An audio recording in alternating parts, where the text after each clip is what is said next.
مسجد نبوی میں داخل تھے بالکل اندھیرا ایک دم اندھیرا چھایا ہوا. مسجد نبوی چھوٹی سی گھاس پھوس کی بنی ہوئی. جب میں اندر داخل ہوا تو ہر طرف آہو ہوگا کی آواز تھی. کوئی سسک رہا ہے, کوئی رو رہا ہے. کہنے لگا میں دھیرے دھیرے دھیرے آگے بڑھا, قرآن لگایا. ایک صحابی کہہ رہے تھے اے اللہ میں لا ولد ہوں, مجھے اولاد عطا کر. دوسرے صحابی کہہ رہے تھے یا اللہ میری بیوی بیمار ہے, اس کو شفا عطا فرما. تیسرے صحابی کہہ رہے تھے اے اللہ میں بہت مقروض ہوں, قرض کے بوجھ سے نجات عطا فرما.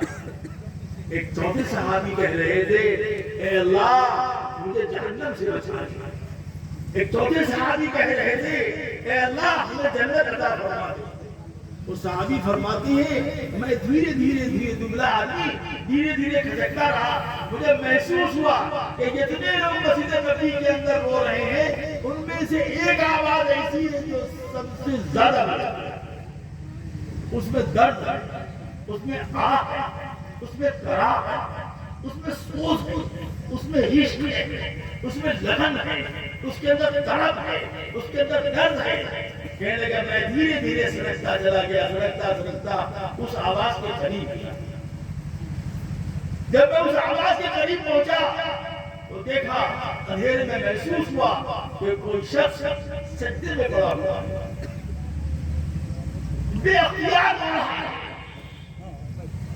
میں نے ایسے ہاتھ ڈٹولا تو مجھے محسوس ہوا کہ وہ جو مسلح ہے وہ آنسوں سے تر ہے.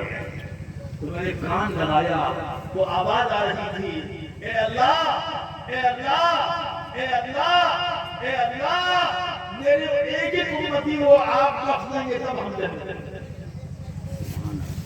اے اللہ میری امت پر رحم فرما, اللہ میری امت پر رحم فرما. ارحم امتی یا رب العالمین, ارحم امتی یا اللہ میرے ایک ایک امتی پر رحم فرما دے. یہ کس کی صفت ہے؟ یہ محمد رسول اللہ صلی اللہ علیہ وسلم کی صفت ہے. اسی لیے آپ کو رحمت للعالمین کہا گیا.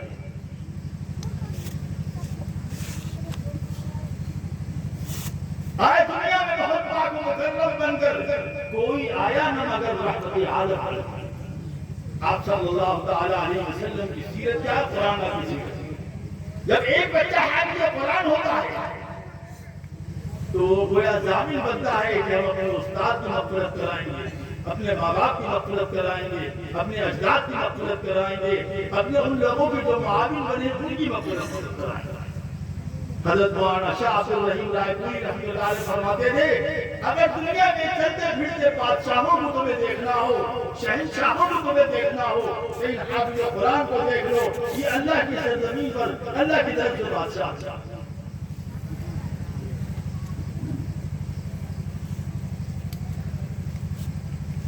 قرآن کا تعلق دنیا کمانے سے ہی نہیں, کسی قسم کا. اللہ فرماتے ہیں وَإِنَّ الدَّارَ الْآخِرَةَ لَهِيَ الْحَيَوَانُ. دار آخرت در حقیقت وہی رہنے گی.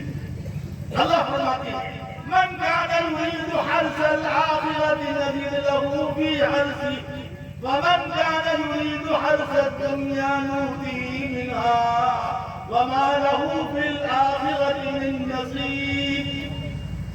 دو طرح کے لوگ, ایک وہ ہے جو دنیا دنیا دنیا دنیا کرتے رہتے ہیں. اللہ فرماتے ہیں جو اعمال صالحہ کے ذریعے سے آخرت کا ارادہ کرتا ہے اس کی آخرت کے اعمال میں حسنات میں ہم اضافہ کرتے رہتے ہیں. جو دنیا دنیا کرتا ہے تھوڑا بہت دے دیتے ہیں لیکن آخرت سے ڈر کرتے ہیں. ہمارے یہ مدارس ان کے ذمہ داران دن رات جو محنتیں کر رہے ہیں, چاہے وہ چھوٹا سا مکتب ہو سعد اللہ چلاتے ہوں, چاہے اصلاح المسلمین ہو, چاہے احیاء العلوم ہو, چاہے وہ شاہی افسر کا مدرسہ ہو, چاہے وہ کوئی چھوٹا سا مکتب کہیں چل رہا ہو, خدا کی قسم جناب رسول اللہ صلی اللہ علیہ وسلم کی طرف سے عطا کرتا اللہ کا عطا کرتا یہ قرآن جس جگہ پڑھا جاتا ہے وہاں پر بلائیں نہیں آتی, آفتیں نہیں آتی, عذاب خدا کا عذاب نہیں آتا. اللہ یہ کہ اس کے کارکنان گنہگار ہو، معصیت سے پر ہو، ان کی زندگی عصیان طغیان میں گزر رہی ہو، پھر وہ دوسری بات۔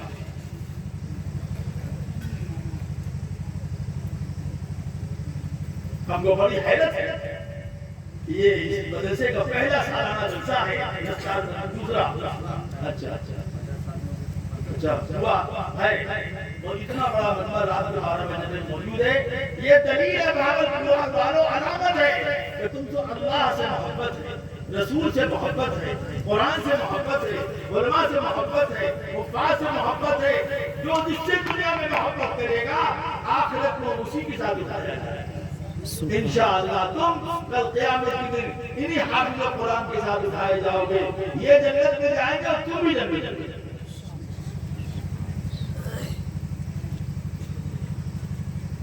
آج ہمارے نوجوان قرآن کی تلاوت نہیں کرتے، قرآن پڑھیے، چاہتا ہے نصیحت کو کر تیری شان عظیم، کر تلاوت مردنوں میں روز قرآن حدیث۔ آپ کو پتا ہے قرآن کریم کی برکت سے اللہ تعالیٰ ایسی ایسی چیزیں عطا فرماتے ہیں جس کا اس دنیا میں تصور بھی انسان نہیں کر سکتا۔ قسم مچی کے عالم میں یہ ادارہ قائم ہوا، چل رہا ہے ماشاءاللہ، تعلیم جاری ہے، وقت ضرورت تعمیر بھی ہو گئی ہے، لیکن آپ اس شخص کی محنت کا اندازہ کیجئے جس نے قسم مچی کے عالم میں ایک کام کو شروع کیا، بعد وہ خالد سر چل رہی نہیں، اس درمیان میں اس نے ایک کام کو شروع کیا۔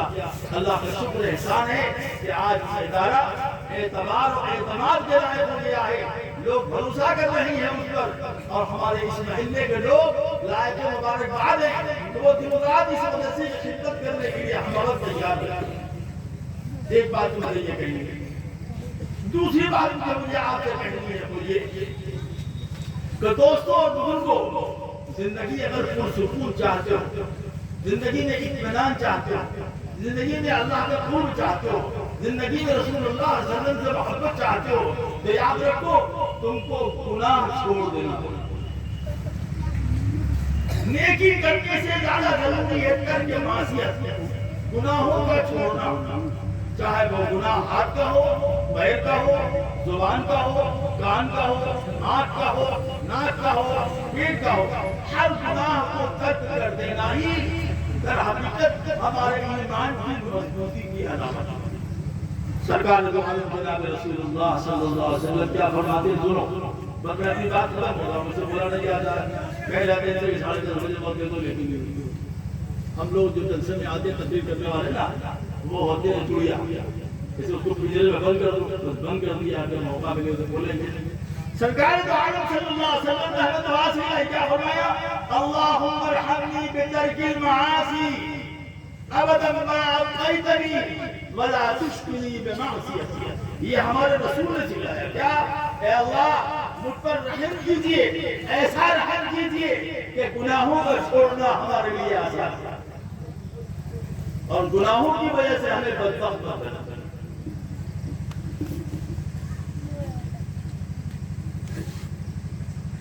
جس قسم کے ماحول ہمارا چل رہا ہے، ہماری نوجوان نسل جس طریقے سے برباد ہو رہی ہے ٹی وی کے پیچھے، موبائل کے پیچھے، جس کا نتیجہ کیا ہے کہ 70,000 ہماری بہنیں بیٹیاں مرتد ہو کر دائرہ اسلام سے نکل کر دوسرے مذاہب کے لوگوں سے شادیاں کر رہے ہیں۔ ہم تہجد پڑھ رہے ہیں، ہم تہجد پڑھ رہے ہیں اور ہماری لڑکی موبائل پہ کر کے گھر سے چلی جا رہی ہے۔ ہم سجدے پڑھ گئے سبحان ربی الاعلیٰ، اور لڑکی کیا کرے؟ ہائے میری جان دروازہ کھول ہم باہر۔ ایک ہی گھر میں دو چیزیں، آپ ہنستے ہیں خدا کی قسم دل ہوتا ہے۔ جب ہماری لڑکی آگے کہتی ہے حضرت تعبیر دے دی ہے، ہم کو فلانے سے محبت ہو گئی، ایسی تعبیر دے دی ہے کہ وہ ہم کو چھوڑ دے رہا ہے۔ ہم جب کہتے ہیں کہ تم نے جب مسلمانوں کو پسند نہیں کیا تو غیر مسلم تم کو بیوی بنا کر نہیں رکھی۔ یہ تلخ حقیقت ہے اور بہت افسوس سے کہنا پڑتا ہے، رنج سے۔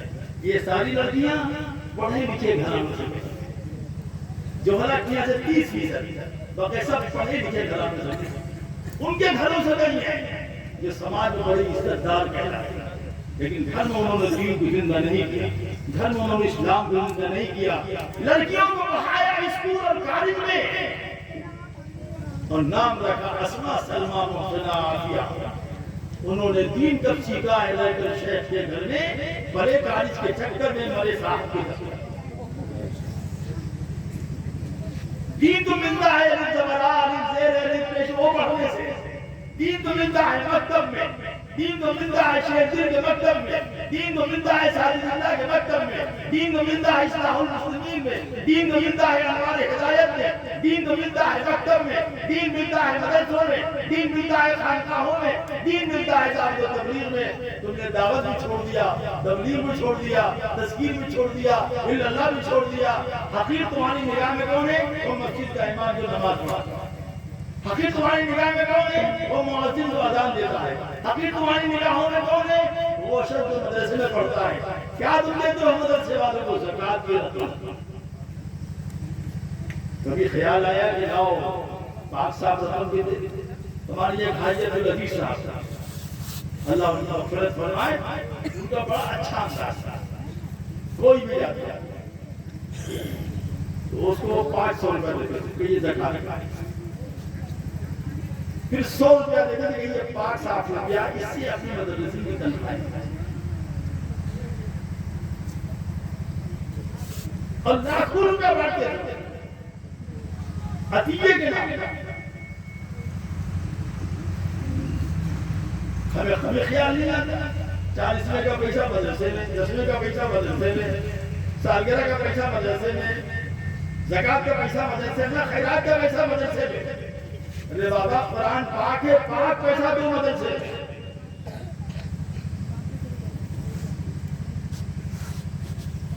ابھی مرے نہیں ہو، بہت کم ہے تمہارے اندر۔ دنیا کی کوئی طاقت نہ اسلام کو مٹا سکتی ہے، نہ مسلمانوں کو مٹا سکتی ہے، کوئی طاقت نہیں مٹا سکتی ہے۔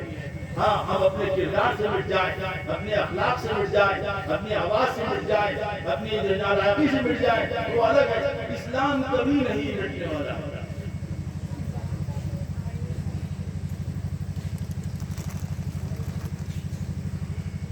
ایک وقت ایسا آئے گا کہ آج 15 ہے، 50 بچے حافظ قرآن ہوں، یہ سب آپ کی مغفرت کے ذریعے سے۔ تو میں یاد کر رہا تھا کر کے معاصی گناہ کو چھوڑیں۔ ظاہری گناہ میں سب سے پہلا مٹا دے چھوڑنا ہے آپ کو، وہ ہے نظر بد، اپنے نگاہ کی حفاظت کریں۔ اللہ کے رسول ہماری آقا جناب محمد رسول اللہ صلی اللہ علیہ وسلم نے فرمایا النظر سهم من سهام ابلیس فمن ترکها مخافتی، سب سے زہریلا جو تیر ہے شیطان کے پاس وہ ہے بد نظری۔ جس نے بد نظری چھوڑ دی میرے خوف سے، اس کو ہم ایسا ایمان دیں گے جس کی حلاوت کو وہ محسوس کرے گا۔ بد نظری سے بچنے والے کے لیے ہمارے رسول نے بشارت کی ہے کہ وہ اس کا خاتمہ ایمان کی بات ہے۔ یہ سب سے پہلا گناہ آپ کو چھوڑ، یہ گناہ چھوٹا ہاتھ سے تو بقیہ سب گناہ چھوٹتے چلے۔ اور قلب کا گناہ، اس میں سب سے پہلی چیز ہے کینہ اور حسد، کسی کی ترقی کو دیکھ کر کے جلنا اور یہ تمنا کرنا کہ ہمیں ملے نہ ملے، اس کو نہیں ملنا چاہیے، یہ حسد۔ کینے کے اندر جوش پیدا ہو، انتقام برداری کا جذبہ پیدا ہوتا ہے، یہ جذبہ جذبہ شیطانی ہے، یہ حسد شیطانی ہے۔ قرآن نے اس کو منع کیا ہے، حدیث میں منع کیا گیا ہے، رسول اللہ نے دعا سکھلائی اللہم انی اعوذ بک من شر حاسد اذا حسد، اے اللہ میں پناہ چاہتا ہوں حاسد سے جب وہ حسد۔ اللہ نے قرآن میں فرمایا ہے یہ بے وقوف لوگ ہیں جو حسد کرتے ہیں ان لوگوں پر جن کو اللہ نے علم عطا فرمایا، عمل عطا فرمایا، مال عطا فرمایا، عزت عطا فرمایا۔ پیٹ پر پتھر باندھو اور اپنے آنے والے نسلوں کے ایمان کی حفاظت کرو۔ یہ معصوم والا بچہ تمہارے سامنے بیٹھا ہوا ہے، اس کا مستقبل تمہارے ہاتھ میں۔ ان نیتاؤں کے ہاتھ میں نہیں ہے. یاد رکھو ایک جگہ جلسہ ہوگا حقوق و اطفال، بچوں کے حقوق اطفال